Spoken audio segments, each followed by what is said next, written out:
नमस्कार दर्शकों, स्वागत है आपका मथुरा हलचल में। मैं हूं आपके साथ गोपाल ठाकुर। जैसा कि आप जानते हैं, चुनावी माहौल इतना गरमाया हुआ है मथुरा में। आज जो चुनावी माहौल इस बार जो है, आज तक शायद ऐसा कहीं देखने को नहीं मिला।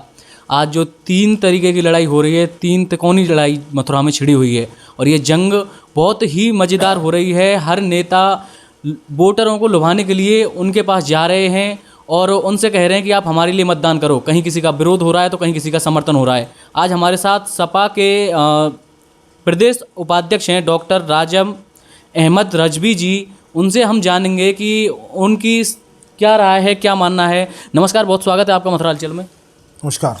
तो डॉक्टर साहब, आप सपा से हो तो क्या लग रहा है आपको, आपकी बात सपा की सरकार बन पाएगी? उत्तर प्रदेश में समाजवादी पार्टी की सरकार बनने जा रही है जी। और आपके जो अगले मुख्यमंत्री होंगे वो जनाब अखिलेश यादव होंगे। और इन जुल्मेबाज और अत्याचारियों, झूठा नाटक करने वालों का जनता आपके चुनाव में सबक सिखा देगी। और अब जनता पूरे उत्तर प्रदेश की जनता बहुत बेसब्री से इंतजार कर रही है। जिन जिन चरणों में चुनाव है, जैसे प्रथम चरण का चुनाव है 10 तारीख को, जी। बेसब्री से इंतजार कर रही है कि 10 फरवरी आए और सुबह जल्दी जगकर भारतीय जनता पार्टी के खिलाफ अपने मत का प्रयोग करके आए।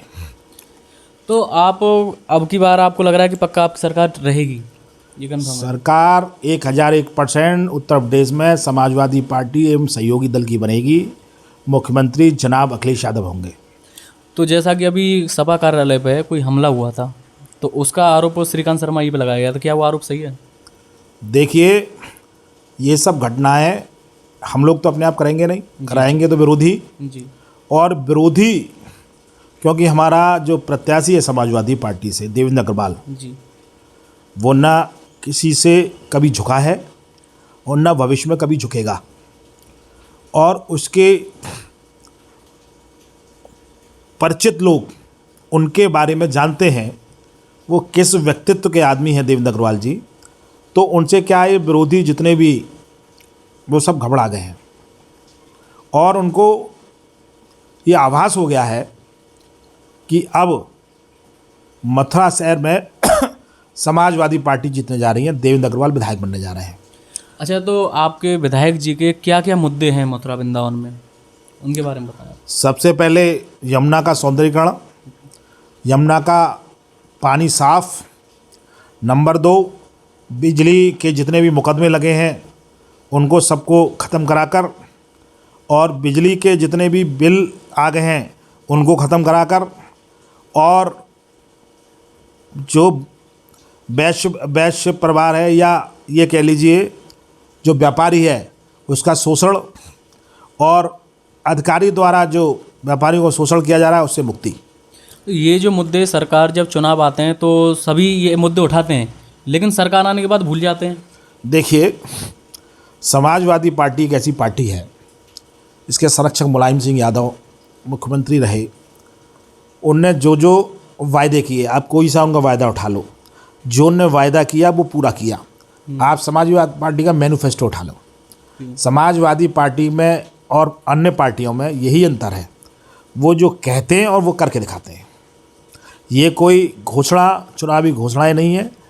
ये जो घोषणा करेंगे, चाहे वो प्रत्याशी हो, चाहे वो हमारे पार्टी का मैनिफेस्टो हो, जो घोषणा करेंगे वो होकर रहेगा। तो इससे पहले जब पूर्व में अखिलेश जी मुख्यमंत्री थे तो तब यमुना शुद्धिकरण और भी बहुत सारी बातें हुई थी, लेकिन यमुना शुद्धिकरण तो अभी नहीं हुआ। आपने इस समय बीजेपी सरकार आई तो तब भी यमुना अब इस समय आपने देखिए शुरुआत ब्रज तीर्थ विकास परिषद जो अभी चल रहा है जी। वो मालूम है ये गठन किसने कराया था? जी बताएं। ये समाजवादी पार्टी की सरकार में जनाब अखिलेश यादव ने इसका, अब तो पहले इसका कुछ नाम और था, मैं भूल रहा हूँ, अच्छा। और वो उनका नाम इन्होंने ब्रज तीर्थ विकास परिषद कर दिया। जनाब अखिलेश यादव जी का ये मन में ये विचार था कि वो मथुरा के तीर्थ स्थलों का एक बोर्ड बनाकर उनको अच्छी तरीके से उनको चमकाएं और उनकी पहचान बनाएं। उन्होंने इसलिए कराया। अब भारतीय जनता पार्टी उसी बोर्ड में अब लूटा खसोटी कमीशनबाजी सब चल रहा है, आप देख ही रहे। जैसा मथुरा में योगी अमित शाह लगातार आ रहे हैं, उनका कहना है, उनका दावा है कि 5 सीटें भाजपा की होंगी। देखिए, आपके क्षेत्र में झूठे लोग, मक्कार लोग, जुमलेबाज लोग के चक्कर में एक बार आदमी फंसता है। आप कहीं बाज़ार में जा रहे हो, पर्स को भी खुले हुए रखोगे और जिस दिन आपकी जेब कट जाएगी तो आप बार बार उस पर्स पर ध्यान देते हो। उत्तर प्रदेश की जनता अब समझ गई है कि उनके दावे सब खोखले हैं, अब उनके बहकावे में आने वाली नहीं है। मथुरा में हमने ऐसी जगह देखी हैं, ऐसी कॉलोनियाँ देखी हैं जहाँ किसी की भी सरकार आ जाए, वहाँ जीतने के बाद कोई जाता ही नहीं है। देखिए, प्रत्याशी झांझा कोशिश यही करता है कि वो अपनी विधानसभा को पूरा चमकाने का प्रयास करे। तो बीजेपी ने ये किया था कोशिश? बीजेपी ने कोशिश नहीं की, जब तो ये जाने वाली है। अच्छा, इनने कोई विकास ही नहीं किया। इनके पास एक ही मुद्दा था, हिंदू और मुसलमान, मंदिर और मस्जिद।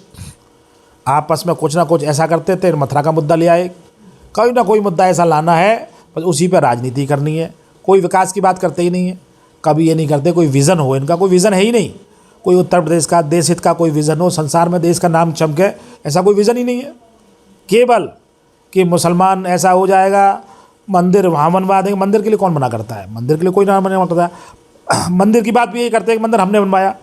राम को हम लाए थे, हम सरकार में आएंगे। राम को ये कैसे लाए? राम पूरे संसार को लाए। इसी बात पे क्या कहोगे जनता से? लोग राम को कैसे लेके आए, किस तरह समझाओगे? राम भगवान को कोई ला सकता है? भगवान को अच्छा है कि बताओ, भगवान को, अल्लाह को, ईश्वर को कोई ला सकता है?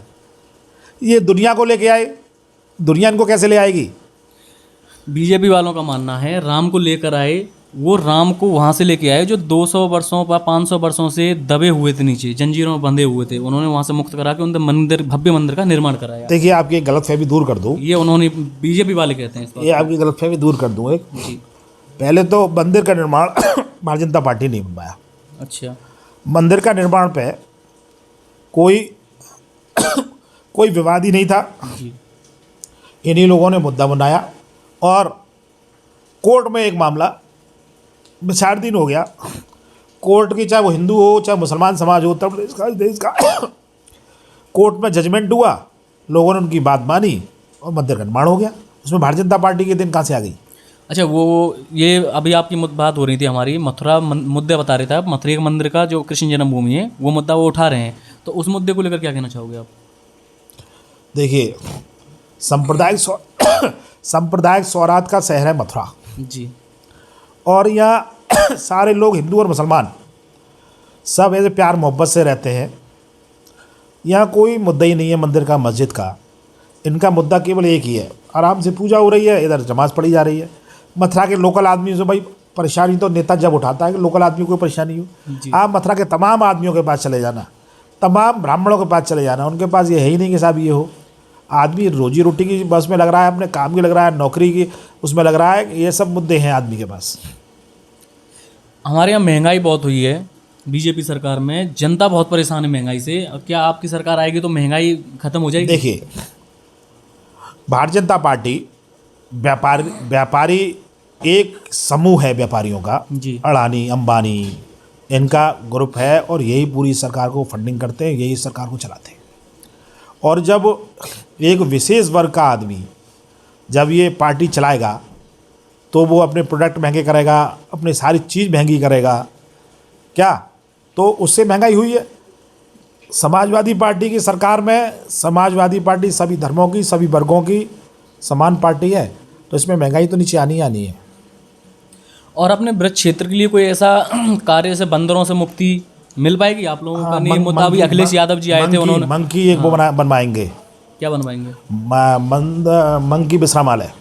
अच्छा, हाँ, एक उनका वो बनवाएंगे, उसका अखिलेश जी ने पूरा वो कर रखा है। उसमें क्या हुआ था, क्या होगा उसमें? उसमें ये है कि सारे जो ब्रज के बंदर हैं उसमें एक बगीचा बनाया जाएगा, उसमें सारे हमारे वो प्रवास करेंगे।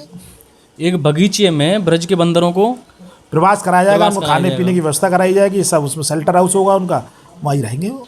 तो अखिलेश जी बंदरों की जो मुक्ति है वो ऐसे कराएंगे ब्रजवासियों को कि एक बगीचा बनवाएंगे, उसमें बंदरों को प्रवास कराएंगे, वहाँ उनके खाने पीने की व्यवस्था कराएंगे, ऐसे ही रहेगा। तो अभी अखिलेश जी आए तो उन्होंने बोला था कि पहले तो हमने सुना था सांडों से जनता परेशान है, गायों से, आवारा पशुओं से परेशान है।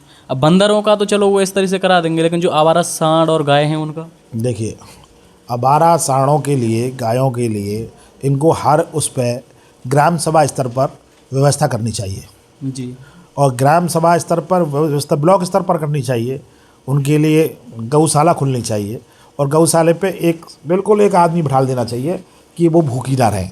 अब आपको देख रहे हैं कि वो अगर भूखी रहेंगी तो किसी को खेत को उजाड़ेंगी और खेत को उजाड़ेंगी तो किसान परेशान रहेगा और किसान परेशान रहेगा तो उसकी आमदनी कम होगी तो खुदकुशी करेगा। तो इसलिए मुद्दा जो भी है तो उसका बड़ा प्रभावी तरीके से लागू किया जाएगा। सब जगह गौशाला को इतने ऑटोमेटिक स्तर से खोला जाएगा कि ना गौ माता को कोई परेशानी नहीं होगी। अच्छा, यहाँ गठबंधन सरकार रहेगी, अगर आपकी यहाँ जीत होती है, गठबंधन सरकार होती है, तो उसमें कुछ ऐसा नहीं है कहीं जो आपके मुद्दे हों वो आपके साथी को मंजूर ना हो? देखिए, गठबंधन पार्टी का जो होता है, पार्टी का गठबंधन तो होता ही है, पर दो आत्माओं का मिलन होता है। जी। सारे पार्टी के नेताओं की आत्माओं का मिलन हुआ है, विचारों का मिलन हुआ है, व्यवहार का मिलन हुआ है और सारे लोग जब भी गठबंधन करते हैं, आप लोग कहीं बैठते हैं, पहले आपके विचार आदान प्रदान होते हैं, फिर आपके व्यवहार एक दूसरे से मिलते हैं, उसके बाद ही तो गठबंधन करते हैं। तो ऐसी कोई समस्या ही नहीं है कि आपस में कोई कहीं से विचार मतभेद हों। जी। चलिए ठीक है, अब आप अपने ब्रजवासियों को, अभी 2 दिन बचे हैं मतदान करने के लिए, क्या संदेश देना चाहोगे, क्या कहना चाहोगे, क्या चुनना उन्हें? देवेंद्र अग्रवाल चुनाव चिन्ह साइकिल 1 नंबर पर बटन दबाकर उत्तर प्रदेश में अच्छी सरकार में सहभागिता निभाने का कष्ट करें, आपकी अति कृपा होगी।